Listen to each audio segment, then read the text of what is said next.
Good evening. Global pop superstar Katy Perry is tonight at the centre of a police investigation over bombshell claims of sexual abuse. Katy Perry built an empire on being untouchable. Chart records, stadium tours, a cultural footprint that stretched across a decade. Then, in the span of 72 hours, a single Threads post unraveled 15 years of carefully managed image. Now there's a police investigation on another continent, a growing list of names, a deleted essay that contradicts itself, and a silence from Perry's camp that is somehow louder than anything her representatives have said. The scandal nobody saw coming.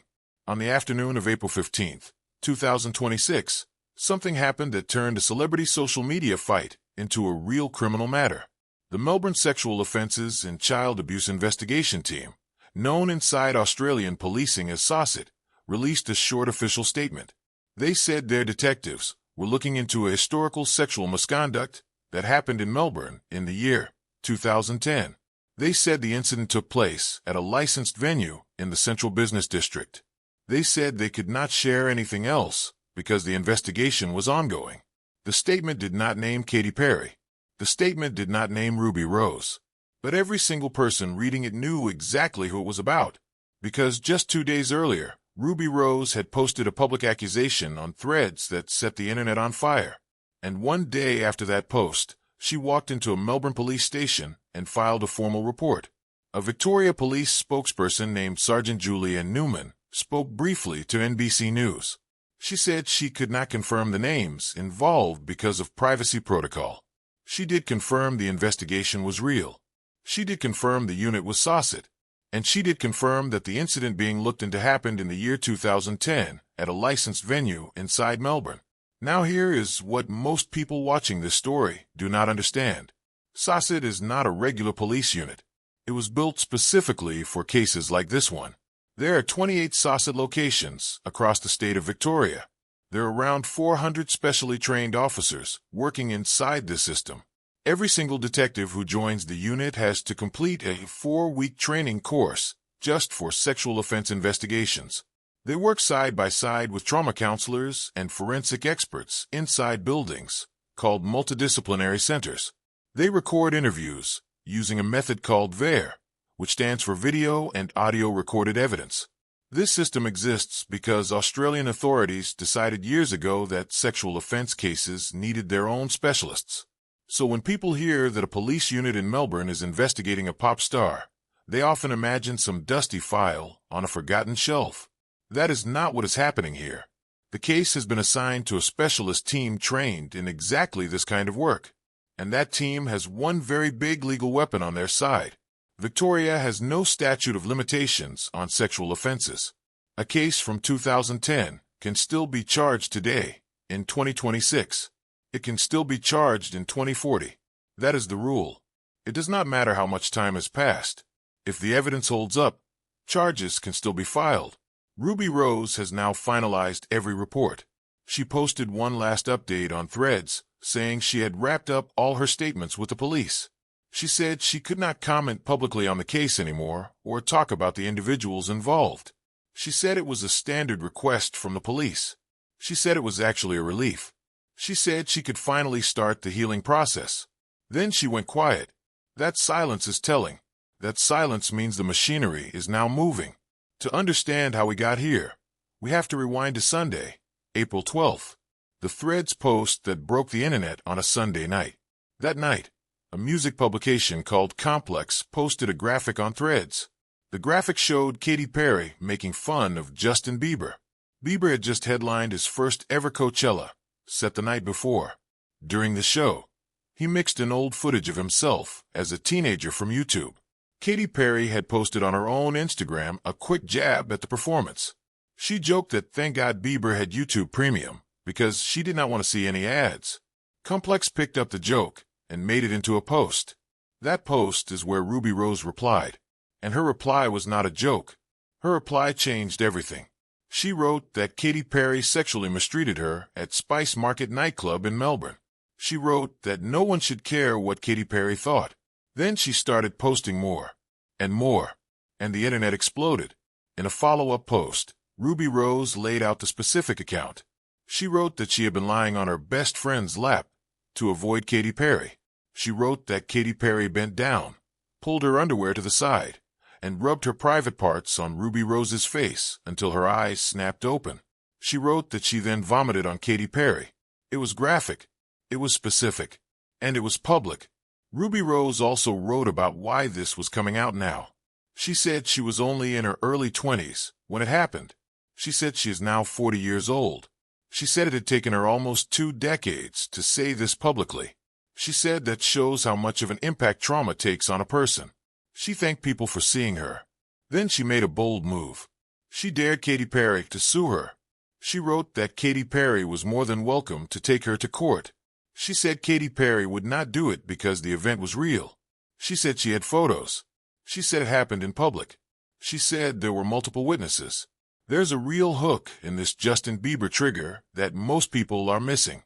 Katy Perry did not just attend Coachella as a spectator.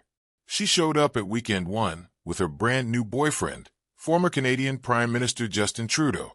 The two of them wore matching white shirts and basically confirmed their relationship to the world at the festival. Her mood that weekend was loud, playful, and very much in the public spotlight.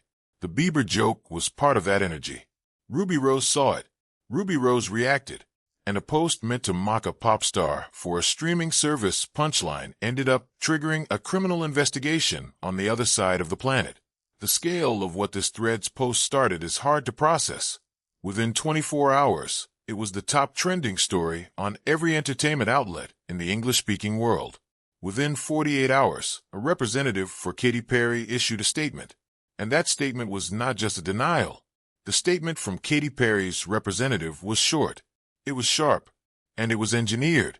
Katy Perry's reply was written for a courtroom. The statement from Katy Perry's side was short. It was sharp, and it was written with real purpose. The statement said the allegations being circulated by Ruby Rose about Katy Perry were not only categorically false, but also dangerous and reckless lies. The statement then added a second layer. It said Ruby Rose had a well-documented history of making serious public allegations on social media against various individuals. It said those claims had repeatedly been denied by the people named. Now, most fans read that and thought it was a normal denial. It is not. If you look at the language closely, every single word is doing a job. The word lies sets up the claim of falsehood. The word reckless sets up the mental state of the accuser. The word categorically shuts down any argument that the statement was partially true. And the line about a well-documented history sets up a character pattern. This is not PR writing. This is legal writing. This reads like the first step toward a lawsuit in Australia. To understand why, you have to know something about Australian defamation law. In the United States, a public figure has to prove that the person who made a claim acted with actual malice. That is an almost impossible bar to clear. A celebrity suing in an American court almost always loses. In Australia, the rules are flipped. The person being sued has to prove their statement was true. If they cannot prove it, they lose the case automatically. That one difference changes everything. It is why Australia has quietly become a favorite courtroom for celebrities who want to push back against public accusations. Nicole Kidman has used it. Jeffrey Rush has used it and walked away with nearly $3 million. Rebel Wilson has used it and won a massive payout. Ben Roberts-Smith has used it. The Katy Perry statement reads like the opening move in that same playbook. And then came the strange part. One day after the rep released that statement, Katy Perry posted something on her own Instagram story. She did not address Ruby Rose directly. She did not deny anything herself. She did not even mention the investigation. Instead, she posted the cover of her own song, called By the Grace of God, from her 2013 album Prism.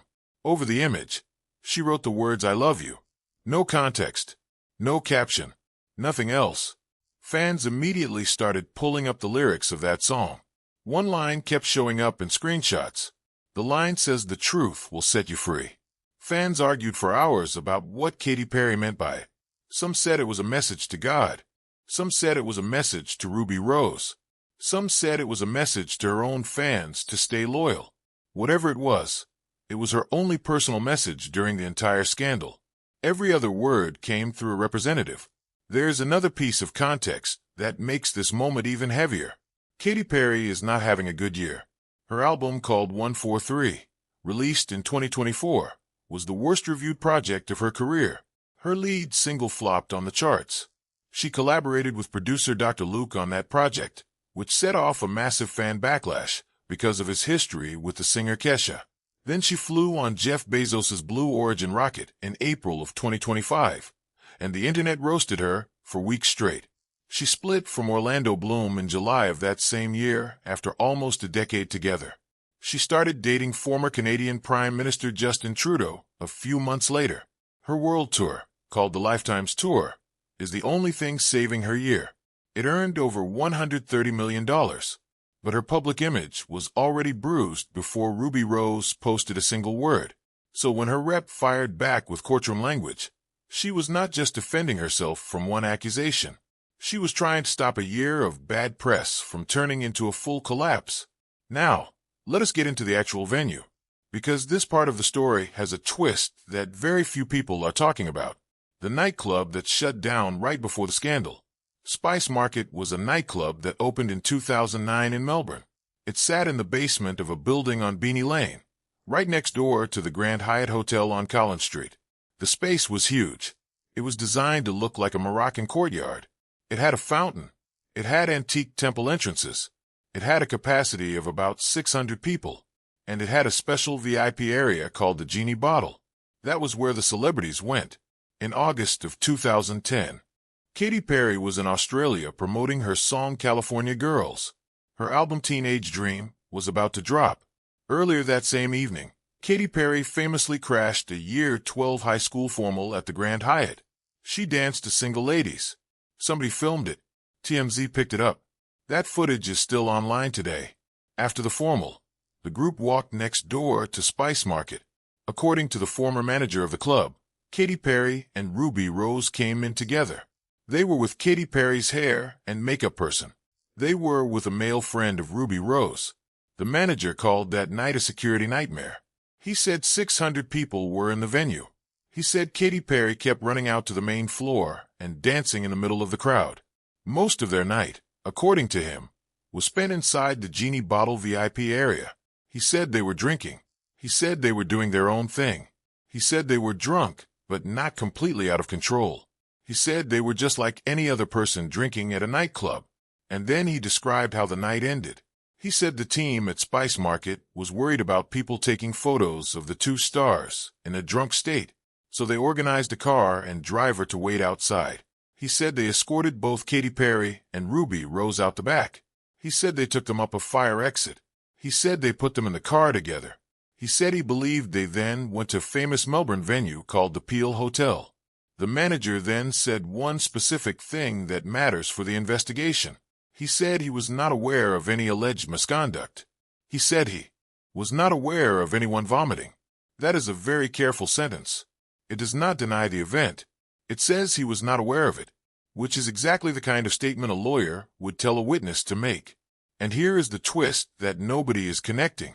Spice Market closed its doors forever on January 1st, 2026. That was only 3 months before Ruby Rose posted her accusation. On the club's final night, they had a closing sale and sold off their decor pieces. They posted a farewell message on their Instagram, thanking fans for the memories. When Victoria Police opened their investigation 3 months later, the venue was already gone. The ownership had scattered. The staff records were likely lost. And any surveillance footage from 16 years ago was almost certainly destroyed. In 2010, Australian nightclubs kept security footage for about 30 days. After that, it was wiped. So any camera footage from August of that year has been gone for well over a decade. The only evidence left is the memory of the people who were there. Here is the part that makes this case so complicated. Because Ruby Rose has written about that night before, and her version back then was completely different. The magazine column that changes everything. In the year 2011, Ruby Rose wrote a column for news.com.au. In that column, she described the night at Spice Market, but she did not describe it as a trauma. She described it as a funny story about falling off the wagon. She wrote that she had been sober for 30 days. She wrote that she decided to have one drink. She wrote that she did not stop at one. She wrote that she ended up vomiting on Katy Perry's foot. She wrote that she had spectacularly lost her dignity and her keys. She framed the entire night as a cautionary tale about drinking. At no point in that column did she mention any misconduct. That column resurfaced almost instantly when her Threads posts went viral. Skeptics pointed to it as proof that her current story was made up. Supporters said it proved the opposite. Ruby Rose herself addressed the gap directly on Threads. She said she had turned the story into a funny drunk story on purpose. She said she did not know how else to handle what happened. She said Katy Perry later helped her get her United States visa. She said she kept the truth a secret because of that help. That explanation matters because it reveals a power dynamic that researchers have studied for decades. When a person accuses someone who has power over their future, they often stay silent for years, sometimes for life. The research is very clear. A 2019 study found that male survivors of childhood misconduct waited an average of 21 years before telling anyone. A broader review found that many adult survivors do not disclose their experience until they are in their 40s or even 50s. More than 70% of survivors never disclose within 5 years of the event. But the resurfaced column is still going to be a problem for the case, because in defamation law, a contemporary written account that contradicts the current story is powerful evidence. Katy Perry's legal team will hold that column up in court if this goes that far. They will argue that Ruby Rose wrote the real version back in 2011. They will argue that the current version is a rewrite. It does not legally disprove the allegation, but it does damage her credibility. There is also the question of Ruby Rose's past public disputes. Her team left the Batwoman show in 2020. She later accused Warner Brothers of serious misconduct. She accused producers and an executive of creating a hostile work environment. Warner Brothers fired back. They called her version of events a revisionist history. They said she had been let go based on multiple workplace complaints against her. Her co-star Doug Ray Scott called her claims entirely made up. That public fight ended without any legal resolution. And she has a history with Katy Perry specifically. Back in 2017, when Katy Perry released Swish Swish, many fans thought it was a diss track aimed at Taylor Swift. Ruby Rose went on Twitter and mocked the song. She called it a sloppy mess. 2 days later she walked it back. She wrote that being mean did not suit her. Katy Perry never publicly responded to Ruby Rose. She just told Jimmy Fallon the song was a great anthem against bullies. So when Katy Perry's representative said Ruby Rose had a history of making public allegations, that was not random. That was loaded. That was aimed. Ruby Rose is not the only person who has said something about Katy Perry. There are others. And once the Threads post went viral, the internet started pulling up every single one of them. The pattern of accusers nobody wants to talk about. Let us go back to the year 2014. Actress Anna Kendrick appeared on the Conan O'Brien show. She told a story about meeting Katy Perry at an awards event. She said Katy Perry touched her in a way that made her uncomfortable. She used the word aggressive. She described the night as weird. The segment was played for laughs at the time. The studio audience laughed. Conan laughed. Even Anna Kendrick laughed through the story. But when the clip resurfaced during this current scandal, it did not feel funny anymore. The same moment that was once a late-night punchline now looked like a red flag. Anna Kendrick has not commented on the resurfacing. She has not made any new statement.